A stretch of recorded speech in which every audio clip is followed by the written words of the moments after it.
শিশু নন্দিনী হত্যার ঘটনায় সন্দেহভাজন আসামিকে ছিনিয়ে নিতে মব সৃষ্টি করে রণক্ষেত্রে পরিণত হয়েছে লালমনিরহাটের ফলিমারি গ্রাম। আহত হয়েছেন এসপি, ওসি সহ অন্তত ২০ জন। বিক্ষুব্ধ জনতা জেলা প্রশাসকের গাড়ি সহ প্রশাসনের ৭টি গাড়ি ভাঙচুর করেছে। পাশাপাশি ভুক্তভোগী পরিবারের সাথে খারাপ আচরণের অভিযোগে আদিতমারী থানার ওসিকেও প্রত্যাহার করা হয়েছে।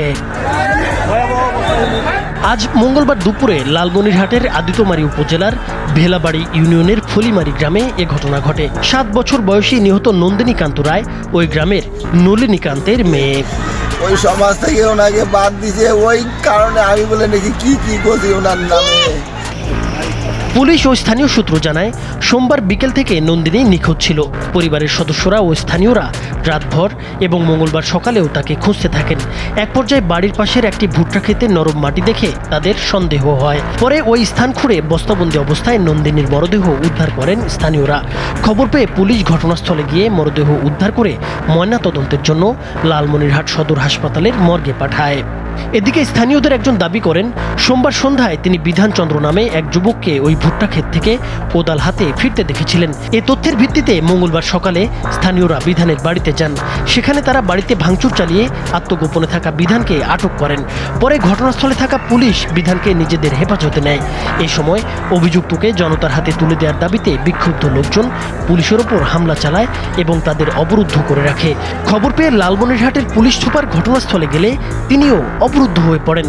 একইভাবে ক্রাইম সিন ইউনিট, সদর থানা, কালীগঞ্জ থানা, ডিবি পুলিশ, ফায়ার সার্ভিসের 2টি ইউনিট এবং বিজিবির সদস্যরাও ঘটনাস্থলে গিয়ে জনরোষের মুখে পড়েন। পরিস্থিতি নিয়ন্ত্রণে আনতে জেলা প্রশাসক, বিজিবি 15 ব্যাটালিয়নের অধিনায়ক, জেলা ও উপজেলা প্রশাসনের কর্মকর্তারা ঘটনাস্থলে যান। তবে তারাও প্রায় 3 ঘন্টা অবরুদ্ধ অবস্থায় ছিলেন। এ সময় বিক্ষুব্ধ জনতা দফায় দফায় প্রশাসনের সদস্যদের উপর হামলা চালায়।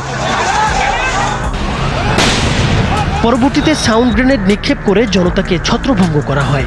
এরপর অভিযুক্ত বিধানচন্দ্র ও তার বাবা রণজিৎ কুমারকে আটক করে ঘটনাস্থল ত্যাগ করে প্রশাসন। এ সময় বিক্ষুব্ধ জনতা প্রশাসনের গাড়িবহর লক্ষ্য করে ইট পাটকেল নিক্ষেপ করে। জনতার ছোড়া ইট পাটকেল ও লাঠির আঘাতে পুলিশ সুপার আসাদুজ্জামান, আদিতমারী থানার ওসি নাজমুল হক সহ অন্তত 20 জন আহত হন। জেলা প্রশাসকের গাড়ি সহ প্রশাসনের 7টি গাড়ি ভাঙচুর করা হয়। এতে পুরো এলাকায় আতঙ্ক ছড়িয়ে পড়ে। স্থানীয়দের অভিযোগ, মাদকাসক্ত বিধানচন্দ্র প্রতিবেশী শিশু নন্দিনীকে ভুট্টা খেতে নিয়ে গিয়ে মুখ বেঁধে ধর্ষণ ও হত্যা করে। পরে মরদেহ বস্তাবন্দি করে মাটি চাপা দেয়। তবে এই অভিযোগের বিষয়ে তদন্ত চলছে এবং পুলিশ এখনো আনুষ্ঠানিকভাবে কোনো বক্তব্য দেয়নি। আর এই সবাটা বিনে দোষে মারিয়ে বস্তা ঢুকে হইল, এই তো পাবলিক খেপি, এই তো পাবলিক খেপি না, জায়গা জমি নিয়ে কোনো কাজ কাছার লাগে। লালমনিরহাট জেলা প্রশাসক রাশিদুল হক প্রধান বলেন, নৃশংস এই হত্যাকাণ্ডের সুষ্ঠু তদন্ত করে আইনগত ব্যবস্থা নেওয়া হবে। পাশাপাশি ভুক্তভোগী পরিবারের সাথে খারাপ আচরণের অভিযোগে আদিতমারী থানার ওসিকেও প্রত্যাহার করা হয়েছে। আর যে পুলিশ অফিসার এখানে আমাদের বিচার প্রার্থীর সাথে খারাপ আচরণ করেছে তাকে আমরা আইনের আওতায় আনার জন্য চেষ্টা করছি এবং তাকে ইতিমধ্যেই তার পদ থেকে বরখাস্ত করা হয়েছে। লালমনিরহাটের পুলিশ সুপার আসাদুজ্জামান বলেন, সকাল থেকেই তিনি ঘটনাস্থলে ছিলেন। ইটের আঘাতে তিনিও আহত হয়েছেন। পরিস্থিতি নিয়ন্ত্রণে 3 রাউন্ড সাউন্ড গ্রেনেড নিক্ষেপ করা হয়েছে।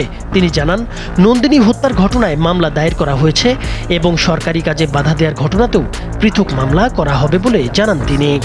কেউ আইন ভঙ্গ করলে তার জন্য রাষ্ট্রের শাস্তির ব্যবস্থা রয়েছে। আমরা শাস্তির সর্বোচ্চ যে শাস্তির ব্যবস্থাটা যেন হয়, আমরা সেই লক্ষ্যেই কাজ করব। তো সুতরাং কেউ যেন আন্দোলন না হই, আইন নিজের হাতে তুলে আবার নতুন করে আমরা আইন শৃঙ্খলার অবনতি ঘটাবো, এটা যেন আমরা না করি, এই মেসেজটা আপনাদের মাধ্যমে আমরা সবাইকে দিতে চাই। 7 বছরের শিশু নন্দিনীর নির্মম হত্যাকাণ্ডে শোক আর ক্ষোভে উত্তাল পুরো ফলিমারি গ্রাম। একদিকে হত্যাকাণ্ডের সুষ্ঠু তদন্ত ও দোষীদের দৃষ্টান্তমূলক শাস্তির দাবি, অন্যদিকে হামলা ও ভাঙচুরের ঘটনায় জড়িতদের বিরুদ্ধে আইনি ব্যবস্থার কথা বলছে প্রশাসন। ঘটনাকে কেন্দ্র করে এলাকায় এখনো থমথমে পরিস্থিতি বিরাজ করছে।